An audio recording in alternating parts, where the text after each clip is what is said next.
Mujahadah itu berawal dari riyadhah, yaitu melatih diri, menghindari dari kefasikan, kemunafikan dan kefanatikan. Ini adalah dengan berriyadhah, dengan berlatih, dilatih. Karena riyadhah ini ada jalurnya. Riyadhah ini jalur mursyid. Jadi kalau guru kita tidak mursyid, kita tidak boleh berriyadhah atau latihan atau melatih, karena itu akan dilihat seperti mempermainkan. Karena semua sudah ada fikihnya, sudah ada ketentuan fikih. Jadi tidak boleh mempermainkan atau melatih suatu ilmu ibadah tanpa bimbingan seorang mursyid. Ini sering kita temui. Kadang-kala tidak penting gurunya siapa, yang penting ilmunya dapat dan dia coba sendiri dalam keabitannya. Dia coba sendiri. Nah, ini akhirnya apa? Tidak akan pernah terwujud apa yang dihijabkan, apa yang ingin dihijabkan di dalam melatih tadi. Kenapa? Yang diizinkan oleh Allah dalam masa riyadhah, mujahadah, sampai pada masa mahabbah, sampai masa mukasyafah, muqabalah, itu semua di jalur mursyid. Jadi kalau kita mengamalkan ilmu yang berhubungan dengan ruhaniyah menuju wujudnya Allah, dengan perjalanan rohani harus memiliki mursyid.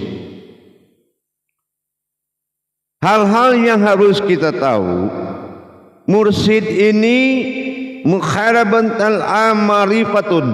Jadi mursyid ini menjaga perjalanan ma'rifat dan menyampaikan ma'rifat kepada Allah. Jadi bukan hanya kita ambil ilmunya kita kerjakan sendiri, itu apalagi dia tidak mursyid. Nah, jadi kalau itu kita harus paham sekali ya, harus betul-betul mengerti. Jadi jangan nanti habis usianya untuk mengamalkan hal yang mubazir, yang dibatilkan oleh Allah. Menyampaikan pertama nih ya, mukharabatun al-marifatun, ini betul-betul menjaga ma'rifat, mengawasi ma'rifat muridnya atau saliknya. Yang kedua, mursyid ini harus melaksanakan suatu iktikaf terhadap ruhani muridnya. Nah, ini juga harus kita paham. Kalau dia tidak pernah beritikaf terhadap ruhani muridnya kepada Allah, ini akan membuat perjalanan kemampuan jemaahnya ini akan di bawah kodrat ilmu yang diamalkan. Nah, ini juga wajib diketahui. Jadi bukan kita ingin mengambil suatu pemahaman tetapi tidak di bawah ikatan ruhaniyah antara salik dengan mursyid. Salik dengan mursyid adalah suatu ikatan ruhaniyah yang berjanji di hadapan Allah. Surat Al-Fat ayat 10. Sungguh dia berjanji di depan Allah. Kenapa? Mursyid ini pajangan Allah. Apapun yang engkau ucap dan engkau salamkan, di atas ucapanmu, di atas telapak tanganmu yang bersalam, itu adalah tanganku, kata Allah. Perhatikan Al-Fat ayat 10 itu. Jadi bukan kita di mana asal dapat kajian ma'rifat tiba-tiba sudah belajar lagi di sana. Belum lagi ke pelajaran ilmu ma'rifat ini la rabaniyah fil Islam. Belajar ke mursyid tentang ma'rifat itu tidak boleh ada perantara kebendaan apapun kecuali tasbih. Tasbih ini kena ada 8118 di telapak tanganmu, menandakan perwakilan zahir dan batinnya Allah. Jadi dengan demikian kita wajib mengenal jalur-jalur fa'alam annahu, ya, pengenalan keakuan Allah. Nah, yang kedua, la'duni ilma, pengetahuan hakikat ilmu itu turunnya dari mana, wajib kita harus ketahui. Bukan jalurnya jatuh ke dalam ilmu pemakoman dari akidah, dari iman. Tidak ada tauhid masuk dulu dia ke dalam iman, tetapi tauhid itu yang menggerakkan iman. Makanya ada kemampuan. Nah, jadi kita lihat jalurnya dulu. Nah, kita lihat lagi dengan gurunya. Apakah guru ini sudah kata Rasul salatul mikhrabi mu'min? Apakah salat gurunya sudah bisa mikhrab dalam salatnya? Bisa dia mikhrab dalam salatnya? Mikhrab dari zahir menuju ruhaninya, mikhrab dari alam berdiri ke alam qalbinya, dari mikhrab dari perbuatan af'al dan fi'ilnya. Semuanya harus kita dengarkan. Bukan kita mendengarkan kelebihan seorang guru bercerita dia dengan kekayaan pengalamannya. Kalau hanya kita duduk bercerita dan mendengar pengalamannya, dia semakin pintar berakal, kita semakin bodoh berakal. Karena berkah Allah tidak ada dalam sebuah hayat seperti itu. Berkah Allah adalah seorang guru yang mampu membedah rohani muridnya untuk dia perjalankan kepada Allah menjadi ruhaninya Allah, yaitu sebuah zat yang hidup. Itu baru benar gurunya. Jangan nanti kita terlena dengan surban, kepingin bersurban, kepingin meninggalkan amal buruk, masuk ke alam cerita. Sudah kita capek meninggalkan segala perbuatan jahat kita, amal-amal buruk kita. Tiba-tiba kita cuma pindah ke alam cerita, yang mana ceritanya tidak mengandung kekuatan dan melahirkan kekuatan dan menjadi yang kuat. Karena guru yang dicari adalah bukan guru yang hebat, tetapi guru yang bisa membuat kita hebat. Bukan guru yang pintar, tetapi guru yang bisa membuat kita pintar. Itu yang kita cari. Dan mencari guru harus diniatkan mencari Allah. Kenapa? Menemui orang bertemu dengan Allah. Mencari Allah tidak mungkin ketemu, tapi pasti ketemu dengan utusannya. Yang keempat, kita harus berniat yang kita cari adalah Amirul Mukmin kita, ahli diri kita, ahli ruhani kita. Hanya ada satu orang di dalam masa hidup kita. Nah, yang keempat, yang kelima, siapa guru itu sebetulnya? Bagaimana kita berniat ke guru itu? Guru itu secara amaliyah saja, dia orang tua ketiga. Yang pertama orang tua kodrat, Adam, Nabi Adam alaihissalam. Yang kedua adalah orang tua amanah, inilah bapak Abaina yang di rumah. Yang ketiga orang tua ruhani, inilah Abu Nayya, itu orang tua rohani. Nah itu, jadi itu yang dikatakan Amirul Mukmin. Ya, itu yang kita katakan dengan Amirul Mukmin. Jadi jamaah para hadirin dan hadirat, kaum muslimin dan muslimat,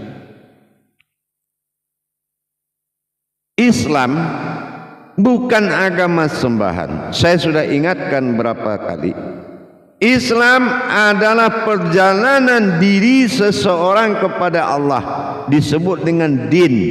Din berasal dari kalimat huruf hijaiyah.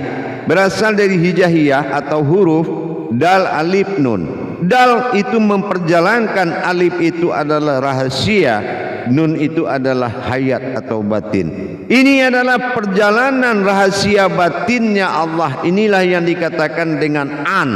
An itu adalah diri kita, am yang terlihat adalah ruhaniyahnya Allah. Ruhani dikatakan kodratnya, ya. Ruhani itu kan adalah sebuah wujud zat yang hidup, ya. Dasar kasrohi itu ada. Jadi di situ kita mengatakan itu ruhani. Ruhani ini dikatakan kepada wujud zat tubuhnya. Muhammad awal mula jadi disebut dengan Muhammad Khadim Az-Zali.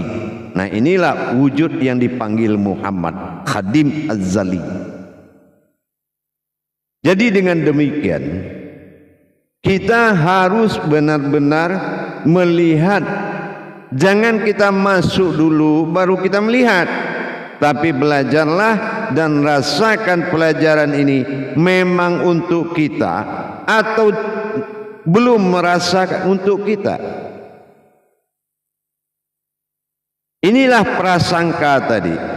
Prasangka yang dimaksud oleh Allah, aku dalam prasangka umatku itu adalah kedudukan. Apa kedudukan kaji yang didengar itu? Apa kedudukannya menjadi rasa, kedudukan menjadi pandangan, kedudukan menjadi kodrat, dan macam-macam.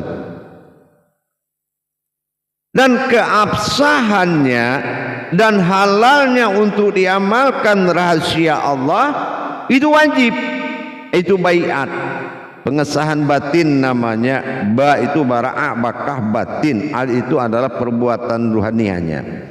Jadi ain itu adalah pensaksian. Allah ingin menyaksikan keabsahan batinnya dulu untuk mengamalkan, yaitu diri kita. Gitu. Jadi kita harus kembali mencari wala zidna jahadu fitna lahadihum subulana. Bersungguh-sungguhlah engkau di jalanku, maka ku akan memperlihatkan kepadamu. Ankabut 69. Jadi disinilah kita benar-benar sungguh-sungguh yang dimaksudnya itu ada sidik, ada kebenarannya. Lihat dulu kebenarannya. Rasakan dulu bagaimana diri kita butuh apa tidak, fatonahnya. Yang ketiga, lihat amanah. Apakah ilmu ini masih ada dalam pandangan, bisa tetap dalam pandangan? Apa kita termasuk sami'na wa ta'na, patuh dan taat, punya jiwa itu? Kalau masih punya jiwa patuh dan taat, memang tepat bagimu adalah guru.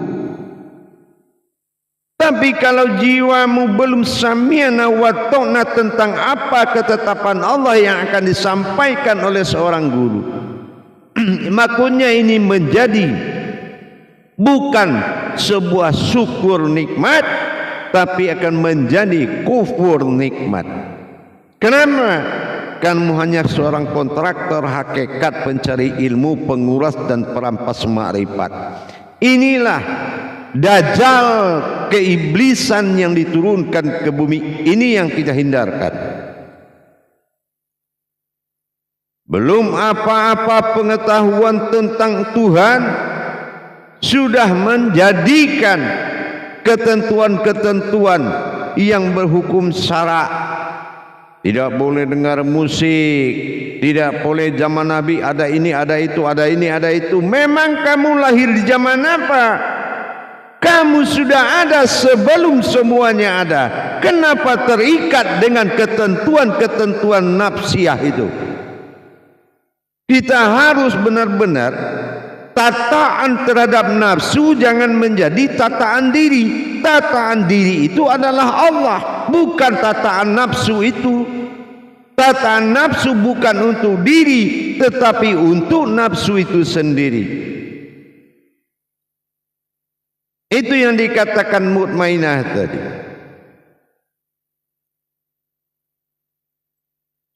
Nafsu yang tenang. Jadi dengan demikian dengan kita berhati-hati dalam menetapkan seorang pemimpin rohani kita, tentunya dengan mengetahui apa yang telah saya sampaikan. Selamatkan dirimu dalam kebenaran dulu sebelum kamu mendapatkan ilmunya. Itu jamaah, itu hadirin hadirat. Saya duduk bermakom dalam wahyu Allah untuk menyampaikan, dan ini bukan penemuan hati saya, tetapi petunjuk ke dalam hati. Jadi inilah, sudah berapa persen perkembangan dan perjalanan ruhanimu menuju Tuhanmu? Sudahkah dikatakan perjalanan ini di depan ke belakang atau di samping kiri kanan? Apakah itu yang dimaksud perjalanan? Tidak. Satu contoh, memperjalankan suatu hal yang paling penting, peningkatan pandanganmu. Sudahkah ada kemampuan yang kamu dapatkan di dalam melihat sebuah ayat? Ayat dilebur jadi kauli, kauli lebur jadi munajat, munajat lebur jadi ma'rifat, ma'rifat lebur menjadi kauni. Kauni, suara ada terdengar tapi tak terlihat, tapi terasa berbunyi. Sudahkah pernah kamu mendengar suatu bunyi yang bernama suara? Atau kamu hanya mendengarkan suara ini? Apakah suara ini yang dikatakan kauni? Berarti lebih dulu mana suaramu daripada niatmu. Niat itu adalah bahasa kauni, kauni itu adalah batinnya suara. Pernahkah kamu berbicara kepada Allah dengan batin, suara batinmu? Nah, seperti itu. Nah, ini namanya memperjalankan. Jangan kita berikan kekayaan kepada orang yang belum mengerti harta. Artinya, jangan kata Rasul kamu kalungkan intan itu di lehernya onta. Artinya, jangan kamu berikan kepintaran kepada orang yang tidak kamu bukakan hatinya. Jangan kamu berikan kebisaan kepada orang yang kamu tidak bisa menjaga rohaninya. Ini penjerumusan. Ini akan terjerumus. Kenapa? Mengatasi akal masuk ke dalam iman, mengatasi iman masuk ke dalam ilmu, perlu tataan yang lebih sempurna. Bukan hanya mengumpulkan murid yang banyak, bukan juga murid mengumpulkan guru yang banyak, tapi kumpulkanlah kebenaran itu menjadi kekuatan bagimu untuk belajar dan memperjalankan rohani kita. Insya Allah, mudah-mudahan wawasan ini ada manfaatnya buat kita bersama.